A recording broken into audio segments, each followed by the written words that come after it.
Welcome to the Breakfast Lounge, your daily talk show on 102.7 FM, featuring special guests with your host, Lady Grace. Now let's get started.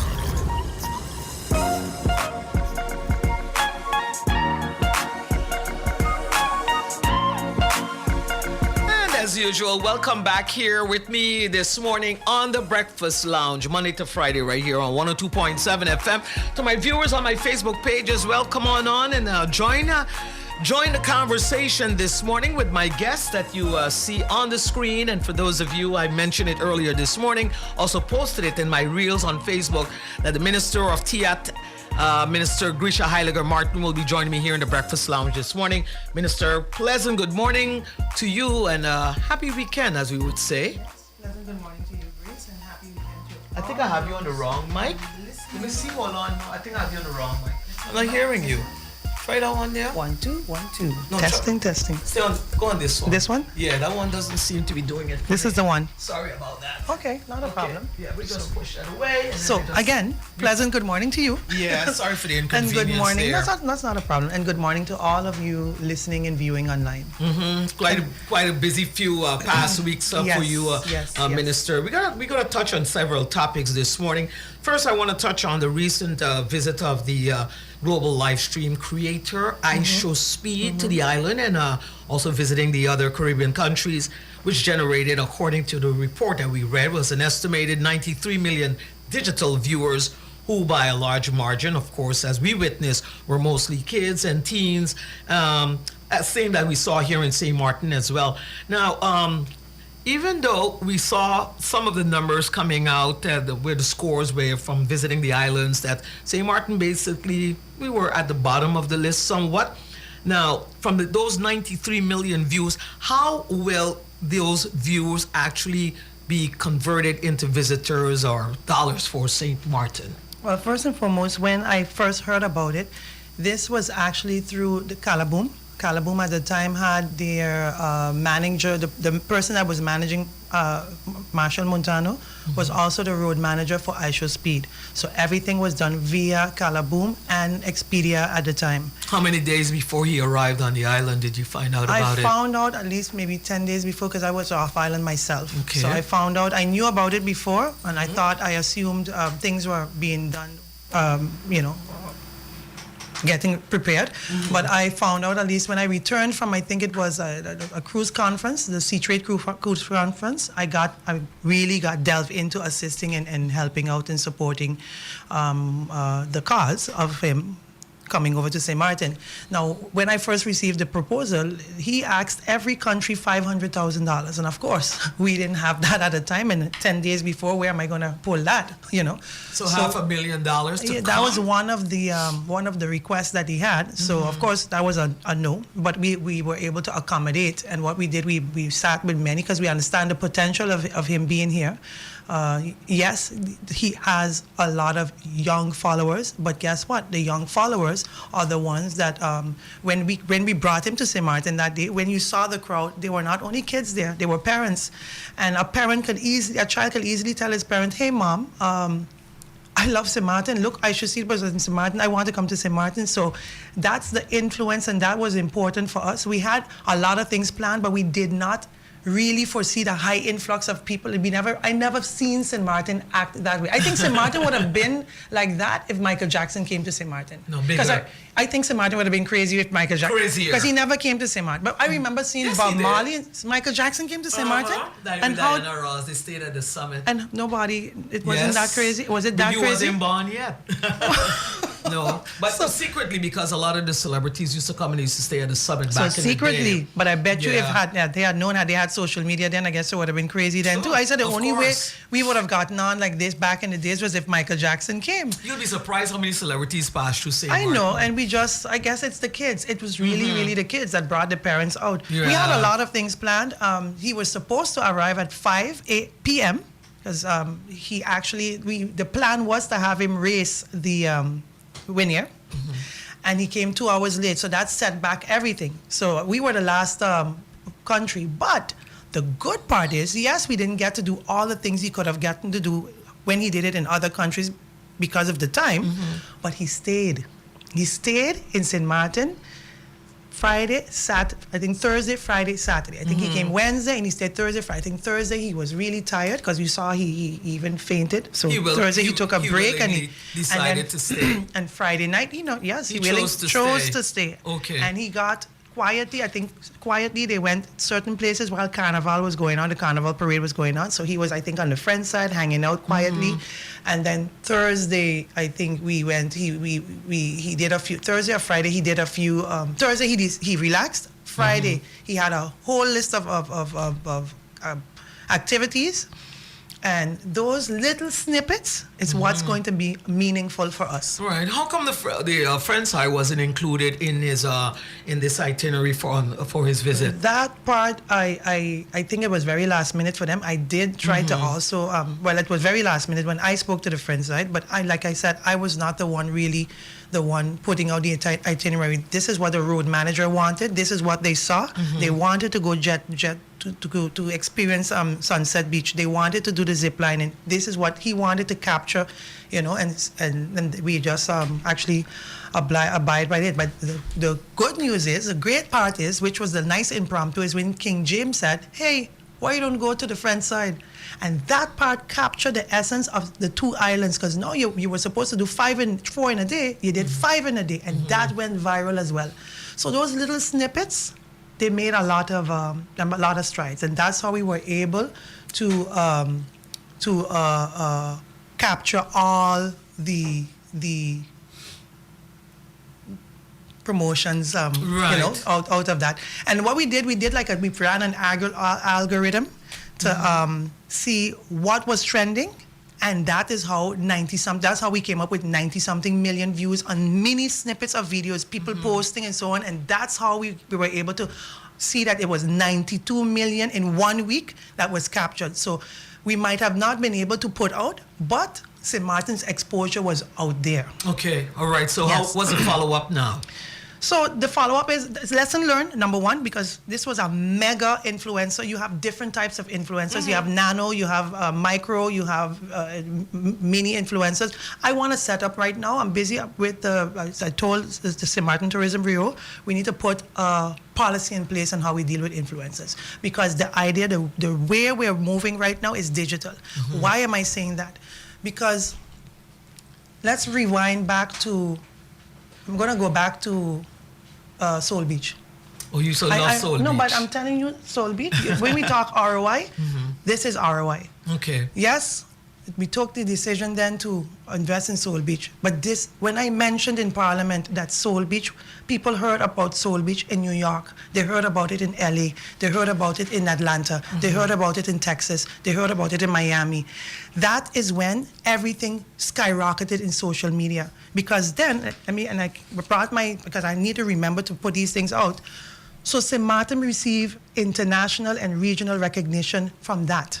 Because come January this year, Caribbean Journal named St. Maarten Caribbean Destination of the Year. Wow. We were also recognized as a growing visibility, the growing visibility, the culinary appeal, the expanding airlift, and the unique two-nation, one-island experience. Nice. During that same period, I too was honored as Caribbean Tourism Minister of the Year. PGIA was honored as the Caribbean Airport of the Year. This was January. Fast forward to April. Google Flights traveled. They featured St. Maarten as identified St. Maarten as the #1 trending international summer destination among U.S. travelers, based on rising flight searches and growing travel interest. Fast forward to May this month.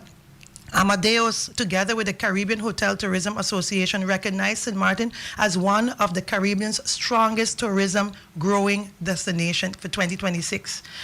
And what does that say? Look at the numbers, Grace. Show the viewers. Look at the numbers. Look at Yes. Look at the numbers. Right. In January 2025, now I started in January, and I started in May 2024. Okay, so let's start there. So let's start there. The numbers for May 2024 was 4,773 stayovers. Okay, 2024. Okay, right? The previous month was? Because you started in 20... I started May 2024, but the Okay. total stayover was 4,773,000 stayovers. Then May.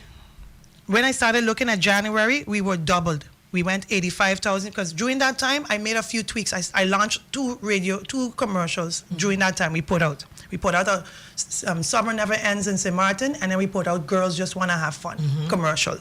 And then I really, really, really pushed social media. In May, so the numbers went up. So we went, and at the same time, October is when we also announced the ED card, the entry level card. So that gives us now we're looking at real, actual numbers. So these are backed up, factual numbers of people coming into St.Maarten. Okay, and this is via PJIA. Yes. So January of 2024, we were 47,000. January of last year, we were 85,000. January this year, we are 102,000. This is this is stay over only, not even the transit. Okay. So between January, so let's look at between January 2026 to January 2025. Let's erase 24. So January 2025, the total numbers were 855. We doubled 2024. We had 855. Year to date, up to April, January, February, March, April, the total amount of stayovers right now is 413. That's matching the numbers of 2024. January, 102 compared to January last year, 85. February, 99 compared to February, 81. March this year, 112,000.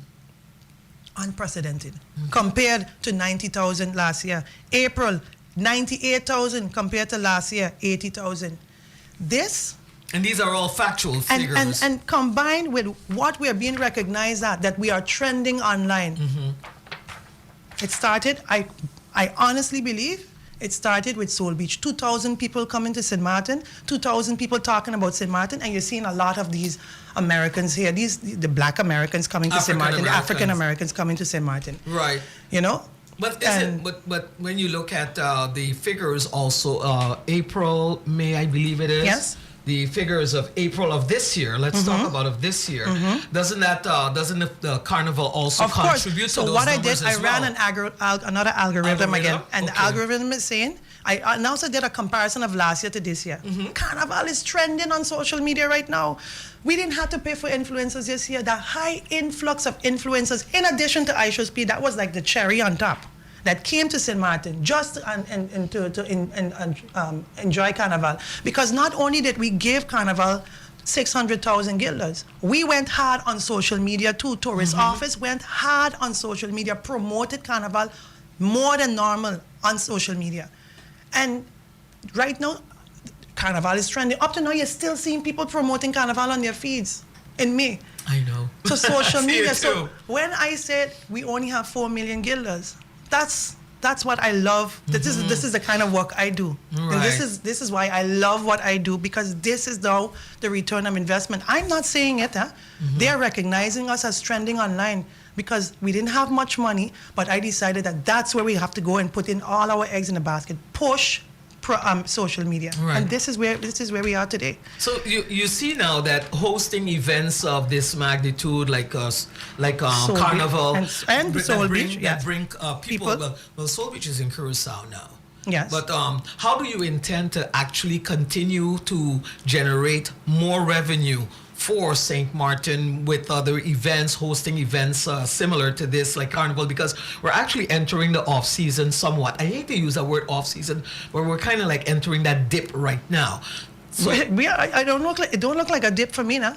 I'm telling you right now, the hotels are saying they shoulder, because our shoulder season is May, June, July. Right. Okay. Shoulder season is looking beautiful, and it's going to be higher than next year. So even if we're entering the hurricane season, I kept mentioning over and over that we have to start finding ways to promote the pushing the shoulder season. And what we've just done, we're doing another summer campaign with Expedia right now. We pumped in a little bit of the advertising dollars we have, and we're going hard on summer campaigns with Expedia. That's the modus. That is where we're going. Most of the contracts that we have with some of the marketing companies in Europe, in Canada, they're expiring this year. And I'm going to, with that, now that I have this fund, the amount of funds now available. The strategy now is to move it more into social media. So now put in more advertising in, because this little bit of money worked. Now the question is, can our infrastructure maintain what I'm about to unleash on the island? Right. And that is for sure. I'm sure the Minister of Rami already has a plan. Of course, he's coming up with a pilot project into ways and means of alleviating traffic and keeping the island clean.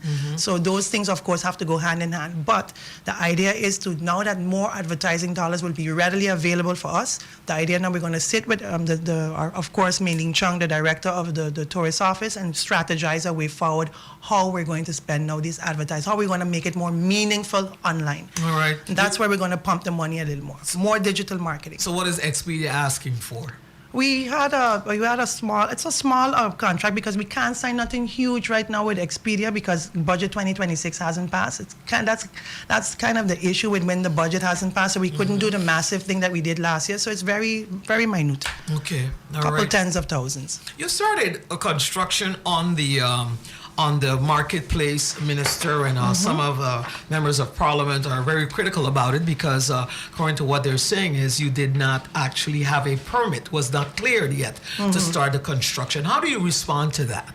So, Grace, I mean, it's like damned if you do, damned if you don't. I don't know how you see it, because first the rhetoric was you're taking too long, and now that we've started, it's an issue again. So I want the people of St.Maarten to be cognizant of that. Most important is that VRAMI already approved, and we are aware of it, that VRAMI already approved the technical drawings, and all we were waiting for was for the fire department to approve the fire safety plans. That's all it had to get approved. But in the meantime, all they were doing was doing a bare minimum. The fire safety plan has been approved a few days ago, I think last week. The permit's supposed to be, I'm sure, signed off between today or early next week, and construction will continue. Grace, I can't jump and answer. I keep telling the people of St.Maarten over and over and over, I don't respond to rhetorics. I mean, you want it, yes or no? Make up your mind. You know, it's going to get done, and it's going to get done even better than how it was designed. So this will it be ready for the season? Hence why we're pushing now to make sure that it is ready by the new season, that they can move in. Okay. So all right. So how many basically stores, I should say, or what you refer to them as, for the little boots, we're looking at about 50 something. Okay. About 60 of it, about 50, a high 50s, 60s. So that means, but there's going to be a complete change. You know, most of them sell the same type of things. I don't want to mention the company name where they buy it from, but there's going to be some new guidelines. They're going to be locally made products are going to be sold in there. That place, the entire marketplace will be transformed. It's not only going to be beneficial for the vendors, but it's also going to be beneficial for our local entrepreneurs that are creating products here. It would have to be more St.Maarten brand products sold in there. All right. Okay. So what about persons? It's not called Swaliga Market alone. Okay. It's for the people. Yeah. And who gets first choice? Actually, the persons that actually were there already will be moving you back. need to have a vending permit, and these people already, of course, have a vending permit, and their permit is already assigned to that location. So you have no other choice but to allow them to work there. So right. So, okay. But I'm doing a lot of cleaning up. So a cleanup is being done not only in the transportation sector, but there as well. There's some permits that has been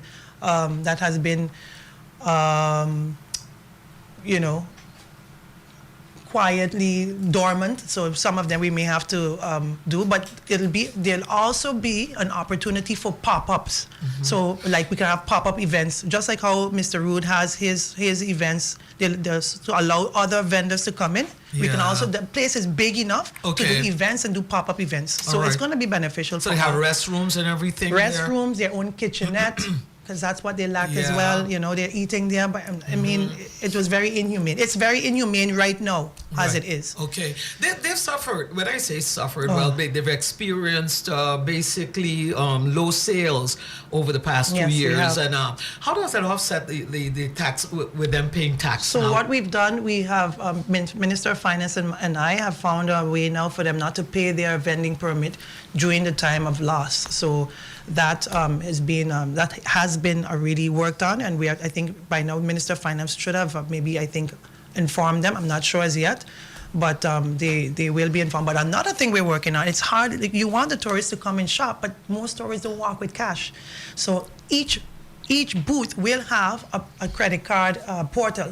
So they will all have that, and they will all have to set up their own accounts, and you know, it's going to be more state-of-the-art, very modern building. Okay, I like that. Minister, let's talk about Telem, the local telecom carrier of the island, which has been struggling financially for quite some time, and that's even prior to prior to you becoming the new minister of telecommunication.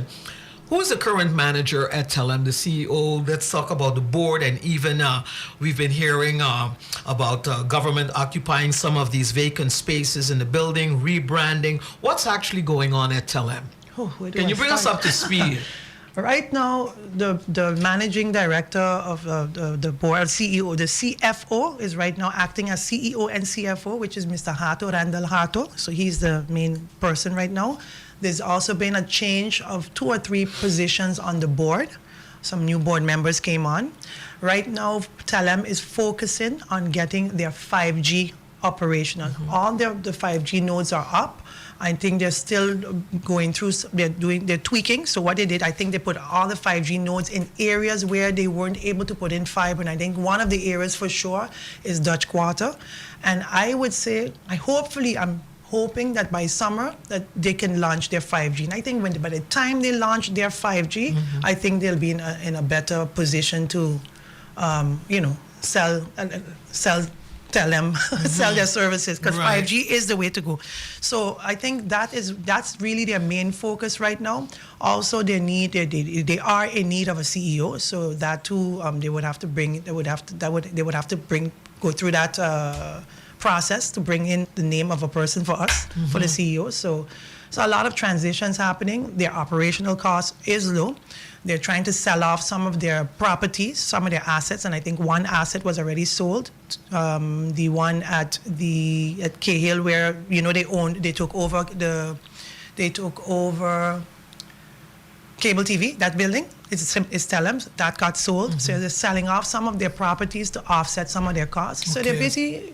They're moving. It's quiet, but I think in the next coming months you're going to hear good things about Telem very soon. Who are the 3 board members that you mentioned? I couldn't remember. I know of one very well, and that is Natasha van den Berg.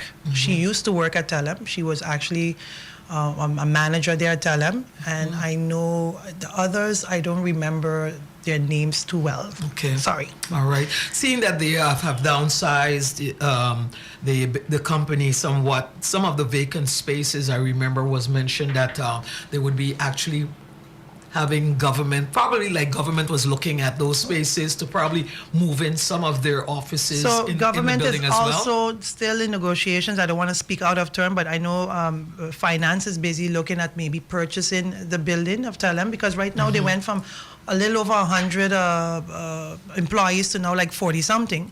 So they don't forget they also own the Smithcombs building, and they own another building, I think, in Cul-de-sac. So I think if the building is sold, that they will then move their workers there. And that would be a huge help for Telem as well if government should buy. And it would be a huge help for government as well, because then now you own your own building. It's your building and you can move. I think the idea was she's considering moving maybe fiscal affairs there, but it's still in negotiations. I'm not sure. I don't want to speak out of term, and maybe the Minister of Finance could more elaborate on that. Okay. Because it's her project. All right. Now, Minister, can you provide viewers, listeners as well, with the progress of local farmers, agriculture, fisheries of the island, especially where it concerns one of the things I've heard from one of the farmers, a few of the farmers, stating that they have difficulties with water. For example, seeing that Seven Seas is providing water to local to GEBE. We're going to get to GEBE in a few. Could there be a plan? Could work out, probably as Minister of TIAT, work out some plan that actually provide the farmers with free water? Okay, so two things. One thing, we're busy acquiring funds to establish the ALF agency, which is the Agriculture, Livestock and Fishery Agency. So it's it's going to be like a ZBO on its own. And this facility will be this entity will be the one that would assist with all things agriculture. I need to establish that because right now we don't even have an agriculture department. We have 3 people in ETT, in the policy department, three people in the policy department and 2 in the inspector department. That's it. That's 5 people working in agriculture, tasks with working with anything agriculture, with its fisheries and so on. No strong policies, no laws to support them. The establishment of this this agency will be there to assist with all things, everything they need. So I rather create this entity first and then get that done. What we are part of now, St.Maarten is part of something called the DC Alpha, and DC Alpha is the Dutch Caribbean Agriculture, Livestock and Fishery Alliance. Mm-hmm. So it means that Curacao, Aruba, St.Maarten, Saba, Statia, all 6 islands are part of this alliance. It's been established since June 2023, and this next week we are hosting, St.Maarten is tasked with hosting it. So what it means that the alliance focuses right now on food security, agriculture, fisheries, livestock development, sustainability, reducing import dependency and strengthening regional cooperation between the 6 islands. Mm-hmm. Agriculture has been neglected forever. Like, I don't think the amount of stride we've made the last 2-3 years is more than anything, And Holland, the country packages, they're supporting anything that's sustainable. And we're tapping into that kind of support. And once we have these mechanisms in place, we can continue to really know and truly support the farmers and so on, and create stronger policies, stronger enforcement, follow up on making sure that the food that they grow is up to a standard. Mm-hmm. All those things will fall under the thing. I know it takes time. Mm-hmm. But a law takes time and a law takes money. And I know everyone is hearing me when I say that I'm going to do something. I'm going to do it. But finding the funds, remember, we have the smallest budget in the government, in the budget. We are 20-something million out of 600 and something million. That's all TIAT has. So I have to take my time, find funds, take my time, build a law, because everything I set out to do is embedded by law, and I need to get these laws out. Mm-hmm. And yes, I've been in this position since November, literally working November 2024. Remember, and I keep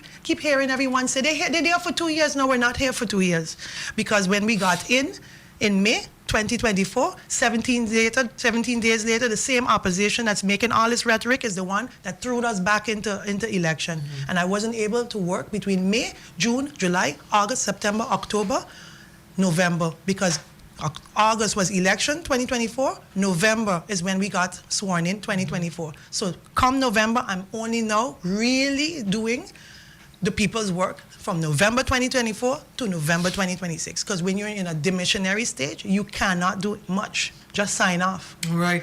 Again, a question about the farmers. Can you probably look into ways that you can actually provide them with free water from Seven Seas? Because I know they're struggling with their bills from GEBE, which again, like I said, we're going to get to eventually. But from what I understood from one of the farmers, actually, is that Seven Seas dumps basically some gallons of water that they can actually use. What we're busy with right now is coming up with a policy with a well.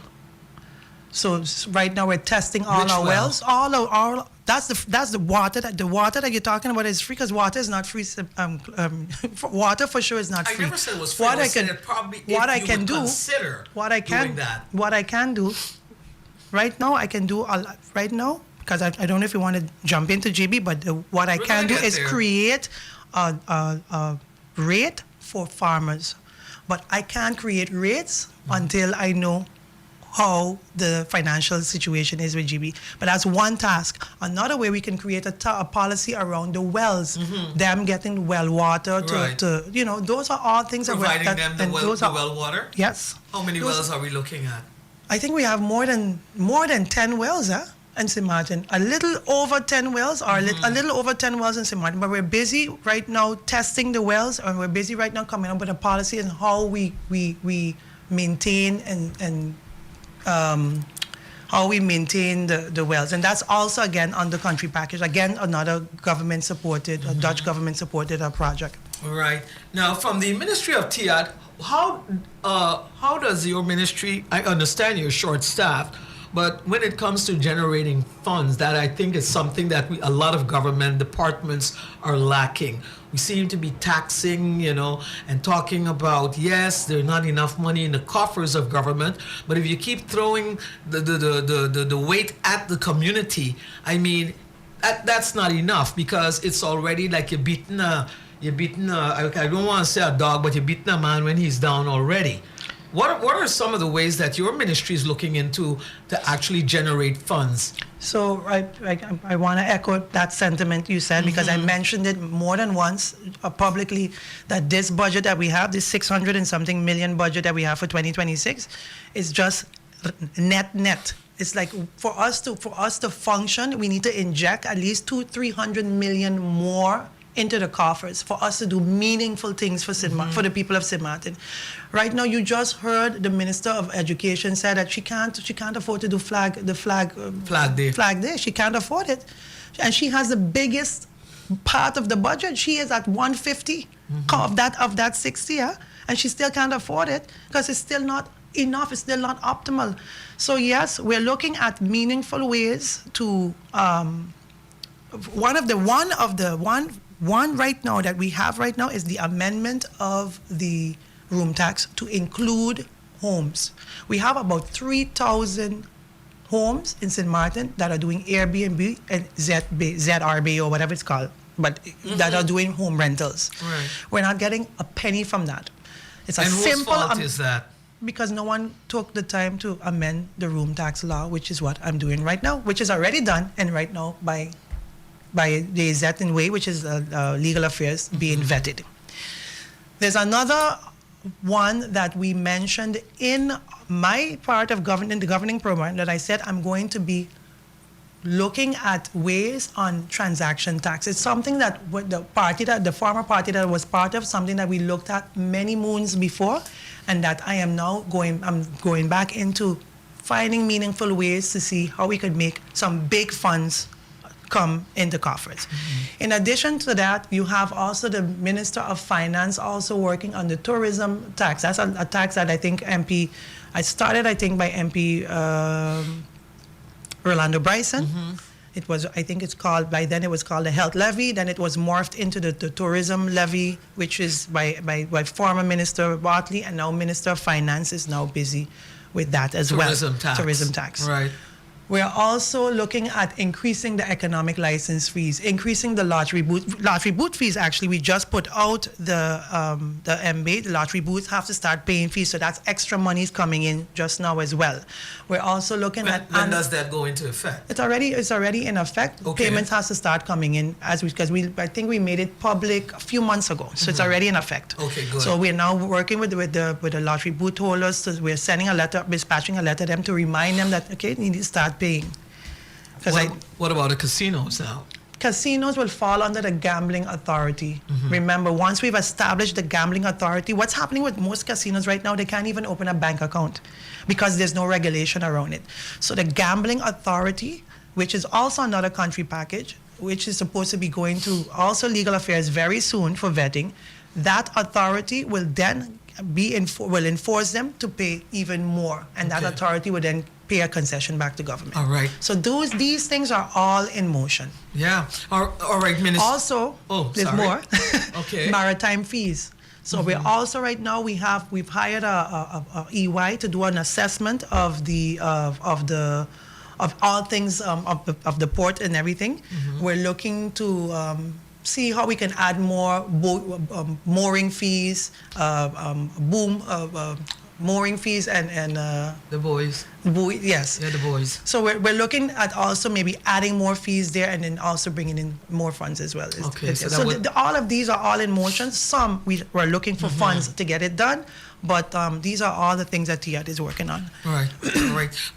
Minister, you are you able to disclose what or who is the current management structure at GEBE? Are we still under a temporary manager, or has the C-level positions been filled and operating? So the two C levels, which is the CFO and the COO, the resolution has been signed by COM, and right now the government, the SBOT, which is the supervisory board, is busy negotiations with the SLA for those two. The CEO hasn't been approved as yet because there's a little ongoing review / investigation with said person. So right now as it is, we have no C's because nothing hasn't been signed as yet. We did our part, but they're busy now negotiating with the two C's for them to sign their agreement. So right now you have a management, what do you call it again? Ruggendorf, the person that's there right now, he has the same position that Troy had, a management, what's the name of it?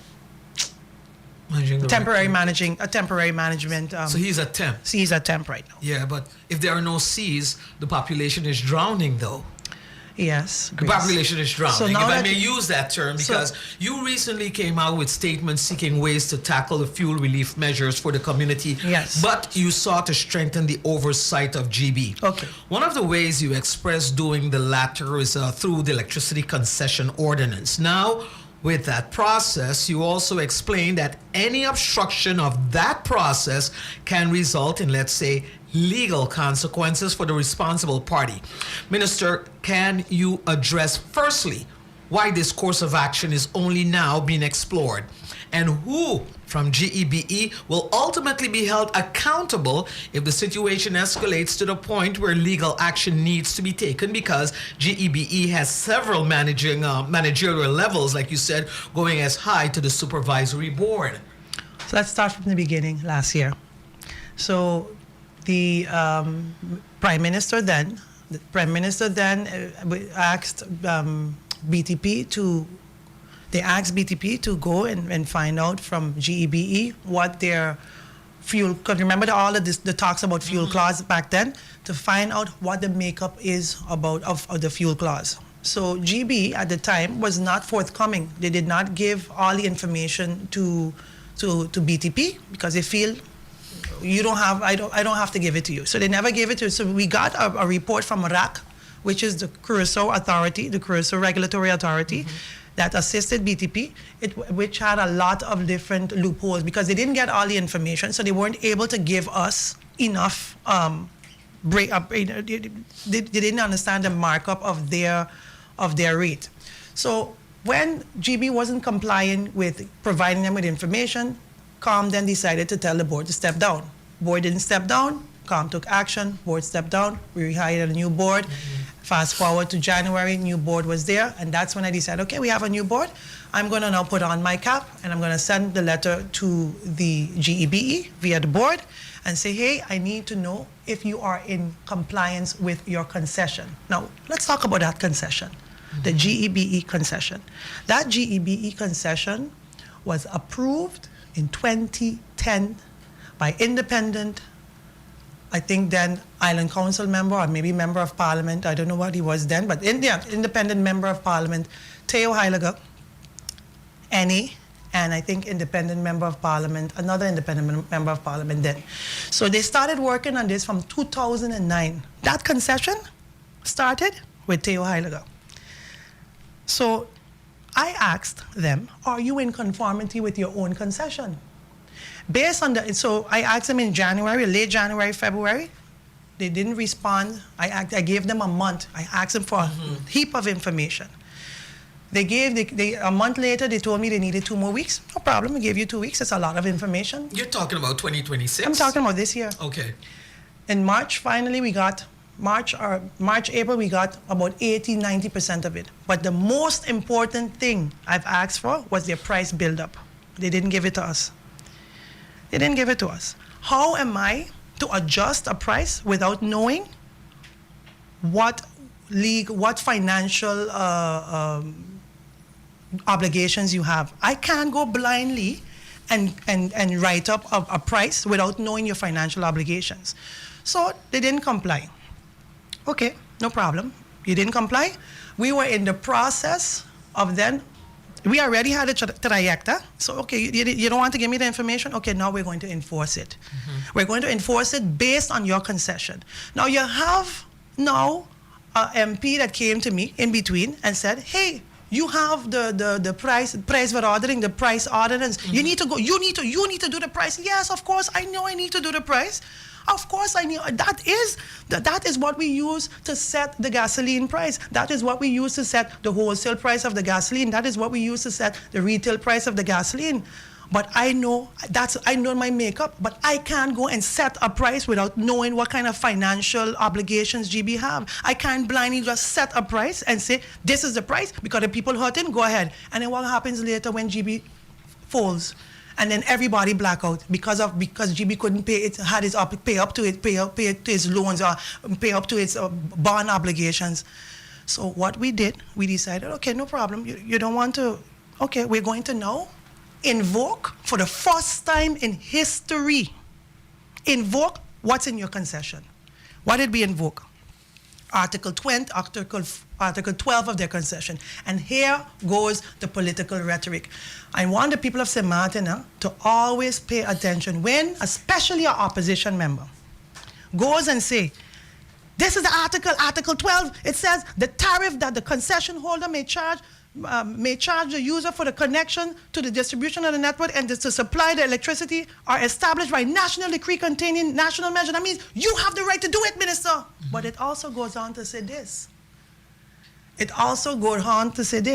The determination is based on cost orientation regarding the investments that GB is making, the operational business activities of the concession holder, and concerning the generation, the distribution and the supply of electricity insofar as the concession relates thereto.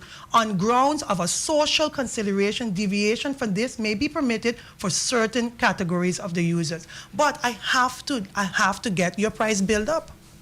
I need to get your price build up. So what we did was this. We took your concession.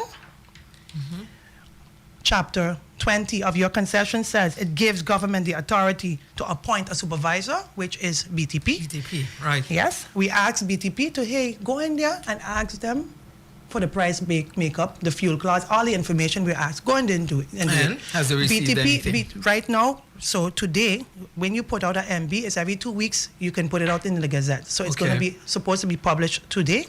A letter will be dispatched to GEBE today, and then we will see if they will comply. And if they do not comply, Grace, what's next? Their own concession, and like I said, we're mentioning the MB is mentioning what is in their concession. Article, where is it? If they do not comply. If they do not comply, Chapter 5, penal provision, Article 20, anyone who acts in contravention of the provision of the pursuant to this regulation shall be punished by imprisonment for a maximum of 2 months or a fine of a secondary category. It is written in their concession. Who will tell you write the concession again? Chris? Okay, who put this concession again together? You're off mic. Who put this concession again together, Grace? Right. Okay, good. So we are asking you to simply comply. I cannot. But was the concession actually active dating back to 2009? But yes, it was. It was active, but nobody made them accountable for their own concession, and this is what we're doing today. This concession supersedes the price ordinance. Because I can't tell a taxi driver, you got a permit, this is your permit, is to drive a bus. I can't go and tell, and because of the traffic situation, I don't want you driving a bus, drive a car. But your permit say bus. I can't force you to drive a car.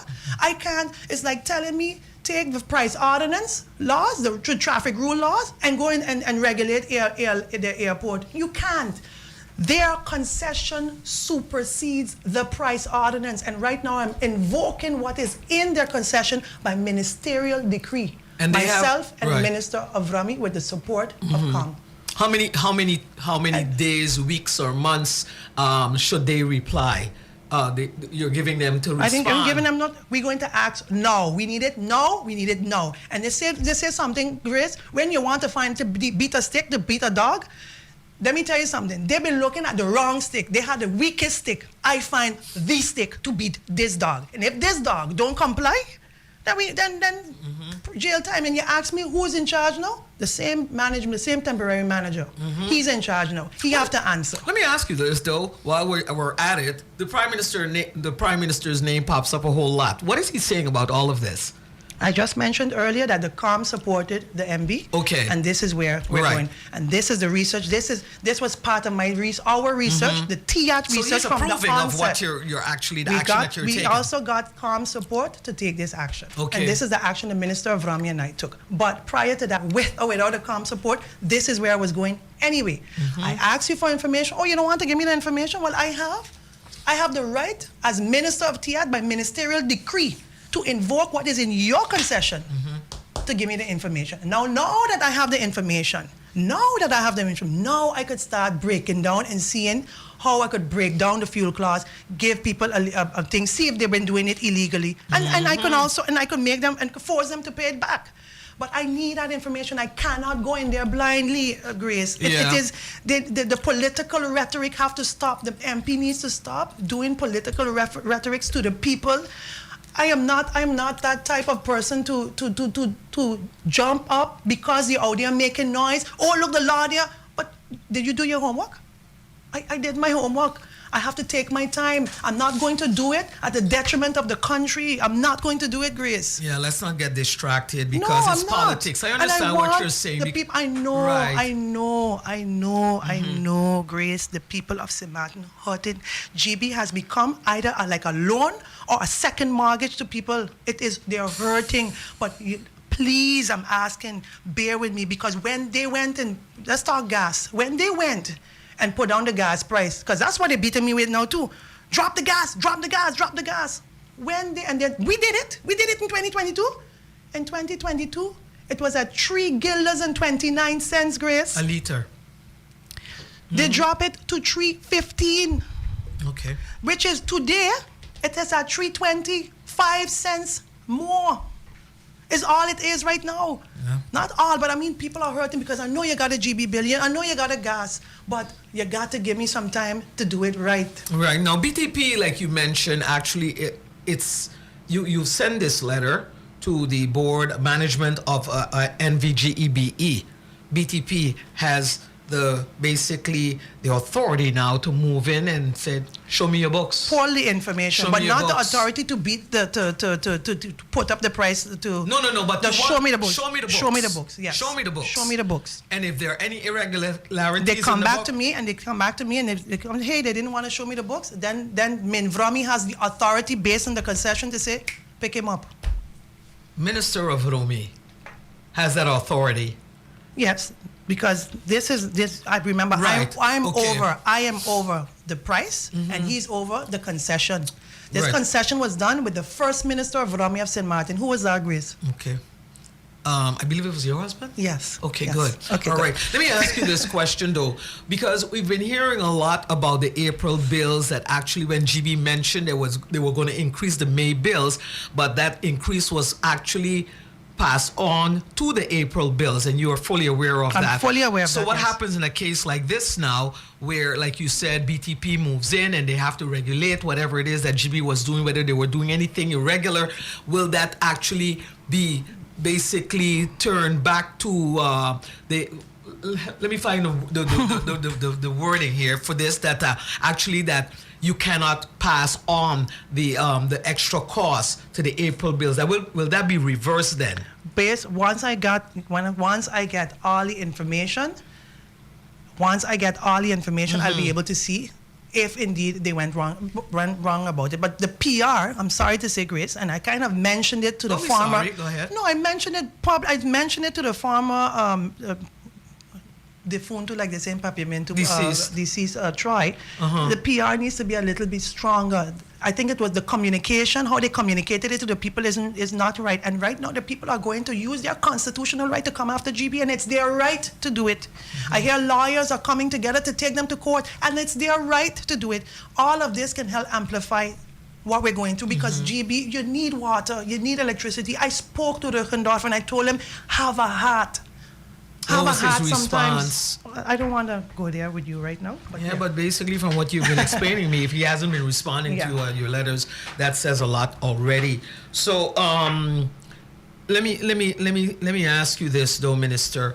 That while we're talking on about gas and the electricity GB prices, have you met with the bus and taxi drivers?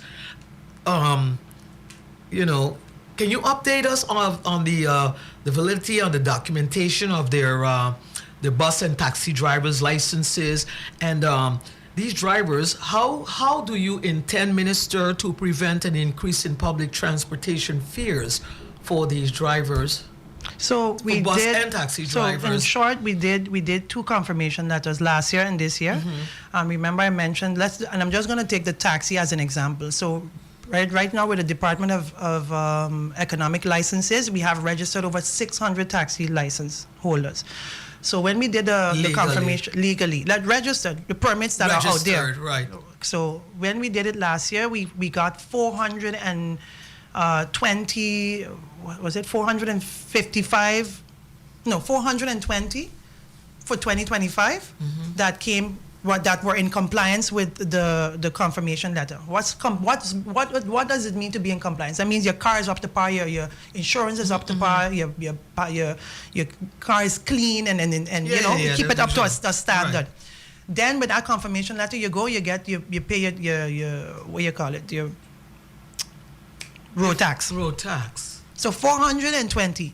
This year we did it, we got 455, because this year we did it different. I said, show me now your crib number, and once you pay your road tax, I'm giving you a sticker, because now I'm going to see the 455 that are fully in compliance. That means there could be about 200 taxi drivers orbiting out there illegally. What about bus drivers? Same with the bus drivers. We have the bus drivers we have 300 bus drivers in Del, and then maybe just one something that are in compliance. So another 100 and something could be out there illegally. So we've just established the Public Transportation Authority. And that Public Transportation Authority has a representative of the bus association, representative of taxi, representative of rental, representative of tours. Okay. And this entity, which hasn't been working since 2016. So it's been dormant. Dormant from 2016. I reestablished it. They're the ones that are going to review. They're going to be tasked with reviewing those that are that has been actually dormant or illegal or whatever. And then revocation. They're going to some licenses may start getting revoked, and we're going to start the cleanup campaign. Is going to start through that entity. When exactly? It started already. We met with them just yesterday. We had an introductory meeting going over their tasks and responsibilities, and the IATA department, which is the inspector department, has a few more things to do administratively in order to send the information over for them to start. So it's starting soon. Okay. Very soon. All right. Real quickly, Minister, do you believe, Minister, that these exclusivity contracts, we're talking GB and Sol here, that has been the norm with major entities, be it Sol or GB on the island, benefited the country positively over the years? And should the exact contract structure remain how it structurally is moving forward? That's a question. You need to look at it in its entirety, Grace, because politics played a heavy role in GB too. Politics played a lot of, and so it's something now that you're looking, now that we're getting all the information, it's time to sit back and think through this concession and see if we need to amend it again, so that things like this don't happen again. So it's a lot to think about. I can't give an answer yet. I still have a lot to review and monitor. And monitor is going to be my favorite word. And I don't care who runs around with it. The political rhetoric of monitoring. Monitoring means I take my time and I do my homework. I do my homework, and then when I come in with a solid solution. I don't come with no short-term solution. Grace, let me tell you, I want to end with this, Grace. What's happening in Parliament right now is a disgrace, and I'm extremely disappointed. Today, I get called to Parliament. I go there 15, 20 minutes before time. The meeting starts 3 o'clock. Remember, there's always a 30-minute buffer. I sit there and I wait for 1/3 of them to come stroll in late. So by the time the meeting starts, 45 minutes of my time wasted. Meeting starts at least 3:25, 3:20, 10 minutes before or 5 minutes before that buffer of 30 minutes. Then I have to sit and wait for them to get up, fix the jacket, grandstand for 5-10 minutes during notification round. By the time that meeting starts, Grace, 4 o'clock. I've wasted over an hour for me to go and do a presentation. And then when I'm presenting, Grace, you get this new thing called the interruption. I'm talking about power 90, disruption. Yeah, but 91, what is 90? 90, but if you didn't disrupt me, I would have finished. Then you get the part when I'm talking, and many times, it's like as if, I don't know if it happens to other ministers, but I can't take it, I can't concentrate when you're talking, and I try to present something that you asked me to come and present. And then when I'm done presenting, you're gonna ask me a question, what was already in the presentation. So you're against the disruptions. I spoke to the chair lady. I said, chair lady, I think you should consider doing what Aruba and Curacao is doing.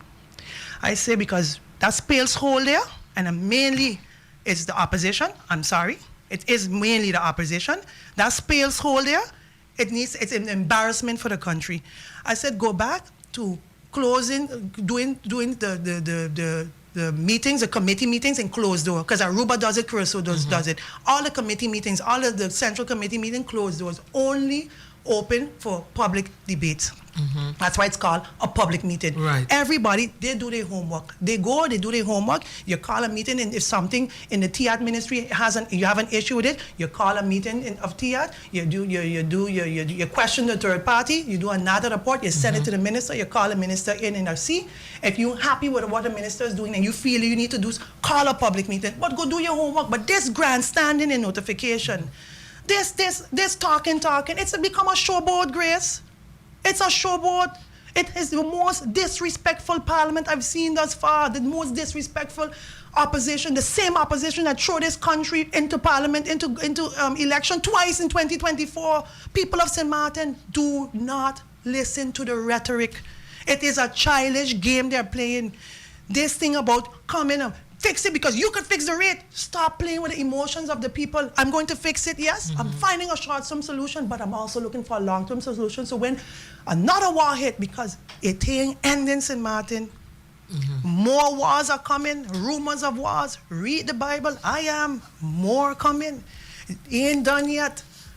When does the public expect a follow-up to the current GB saga from you, Minister? Now that when BTP makes the attempt to ask for the information, and if it's not received, I will inform the people, and then they'll know the next step. Okay. But I mean, the thing is now, I need the information. I need to know what their price build up, how they're building up their rates. I need to know what their financial situation is, what their financial obligations is, before I can come and reduce that rate, because I cannot and will not do it at the detriment of messing up the one utility company we have. Right. So they need to work with me. Are you already considering who will be the next, if things don't work out the way you expect it to, who would be the next temp at GBE? That's not for me to decide. That's the SBOT would have to decide that and will come have back to to decide us. that. Yes. Do you think that we need a new, a different temp there, or someone that can actually permanently manage We company. need a strong CEO for sure. Right. That's for sure. We need a very, very strong CEO with at least that the utility, some experience in utility, and of course a heart for the people too. Absolutely. Because I mean it's hurting. People need water. People need light. I asked God rest in peace, Troy, back then also to assist me with doing a pilot project on net metering.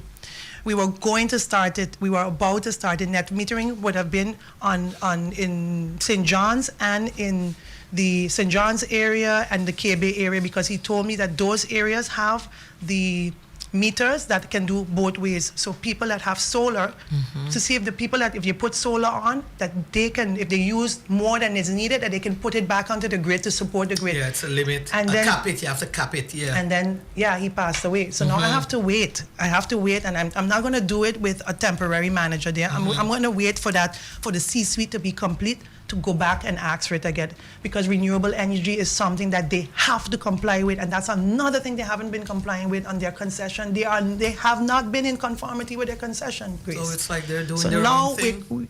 we coming after them. You have to follow what's in your concession. You have to follow it. And that's not a threat. It's not a threat. It's a fact. And it's part of, that's how it's supposed to be, and that's how it's supposed to be done.